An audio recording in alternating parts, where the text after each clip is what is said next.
start by addressing the elephant in the room. I shaved the porn stash. See how you all felt about it. Anyways, yeah, but it's crazy, like how just a tiny tuft of hair under your nose can make you appear like an unreliable shit. Some people would just be like, oh, you know, they look fatherly, or they look, you know, like a firefighter or something. But it looks like I'm about to hand you a contract for your soul. Like, it's a better demonstration when I have it. So but anyway, that's a bit of a tangent. I'm a bit of a tangent kind of guy because I have ADHD, and what that means is, well, for instance, there are certain things when I was a kid growing up that were confusing for me, like sayings. They just didn't really connect in the same way. Like one saying in particular that always confused me was, "You can't have your cake and eat it too." And when I first heard this when I was a kid, I was like, what kind of jerk is going to give you cake and then not let you eat it? Like, I thought there was some guy somewhere handing out cake for you to just look at, and I'm 7, and I'm like, that's a waste of cake.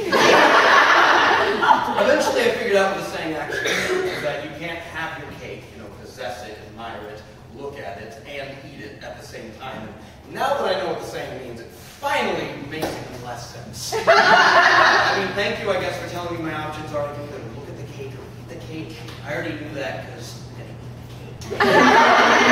But yeah, I mean, it's pointless information. Like, why would you waste someone's time with information like that? That'd be like me walking into your house when you're about to take a shower and like, hey, just to let you know, you can't jump into the shower and stay dry at the same time.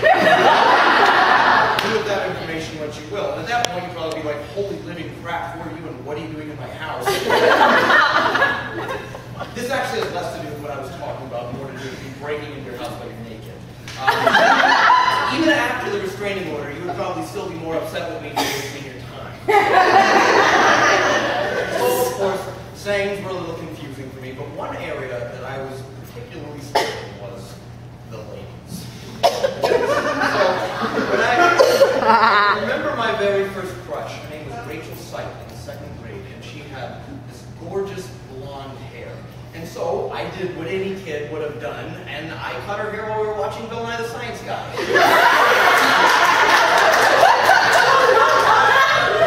You laugh, but she went out with me for 2 weeks. And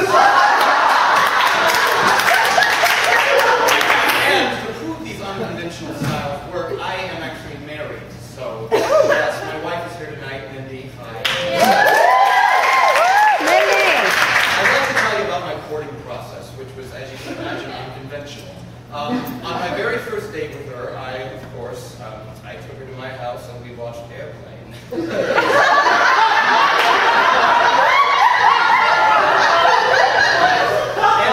about halfway through the date, like most dates, we got into a pillow fight and I shattered a lamp. I thought this date wasn't going to cost me anything at my house. To show you just how smooth I really am, my sister is there. She has this thing, she's great, but she just doesn't like it when sometimes other people are coming in on the family. She's protective, you know, and so she kind of did what most hosts do, but kind of flipped it. She made Mindy a very nice bowl of macaroni and then dumped it on her head. Thank you, I got a second date.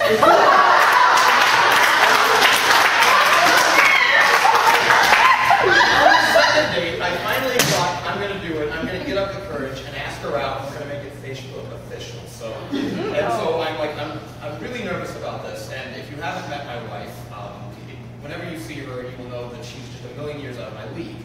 So I was assuming she was going to say no, you know. And so I had a plan, a perfect plan, in case she were to say no. I asked her out on April Fool's Day.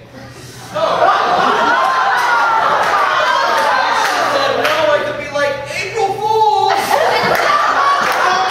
And so what ended up happening was,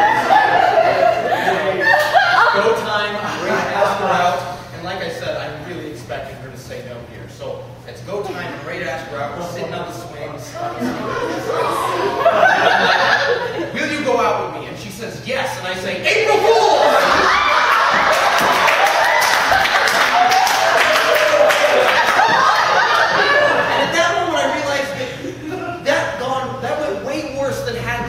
No, and I said,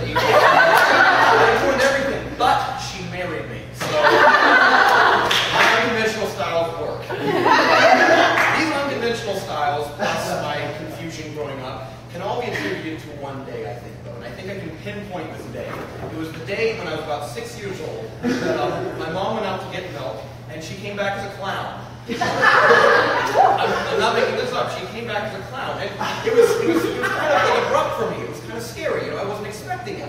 And what happened was she was out shopping and she got a call from. Okay, so let me preface first. My dad's a magician.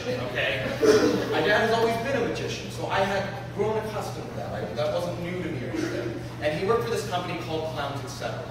Again, I'm not making this up. This sounds like some like Looney Tunes company, like actually, Clowns, Etc. It's a legit company run by a woman named Sunny the Clown. And when I say her name's Sunny the Clown, I mean it's legally Sunny the Clown. So just letting you know what kind of world we're getting into. It's like, you know, you're kids, you work with elementary school kids, you know, I think it'd be awesome. We have this opening for a clown, and within 3 seconds, she said yes. Like, she didn't call me, I would have told her what I thought about it. She didn't ask me, she just said yes. And so the real issue was, it was so abrupt. It wasn't like a gradual transition from regular-sized shoes to oversized kicks, you know? I mean, before I knew it, my family was cramming into tiny wind-up cars for vacation. And the real problem was, she would use it against me as like punishment. You know, whenever I was misbehaving, she'd be like, if you do that again, I'm going to come to your school in my clown outfit. Can you like imagine that though? Like maybe 6 years old, trying to impress Rachel Seib, you know? And then all of a sudden, hi, Mom! Hi, Mom! I mean, whoever you are, thanks for the lunch. So yeah, that had its wonders. Let me transition quickly to tell you about my dad. My dad's wonderful. He's a magician. And you know, like I said, he always has been my entire life.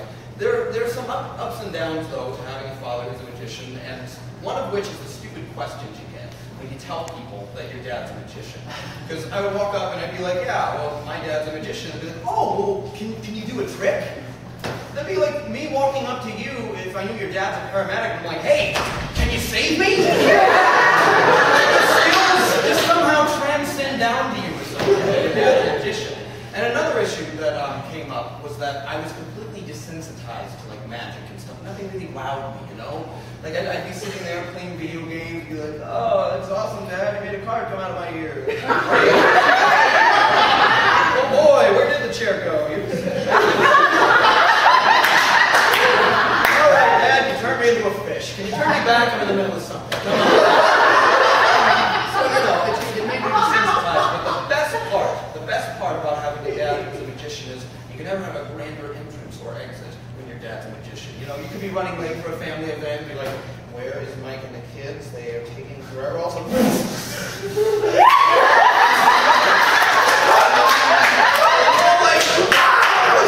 wow, come on! Can't be mad at them for that.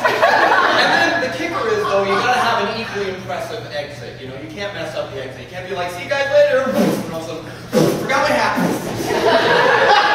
Thank you very much.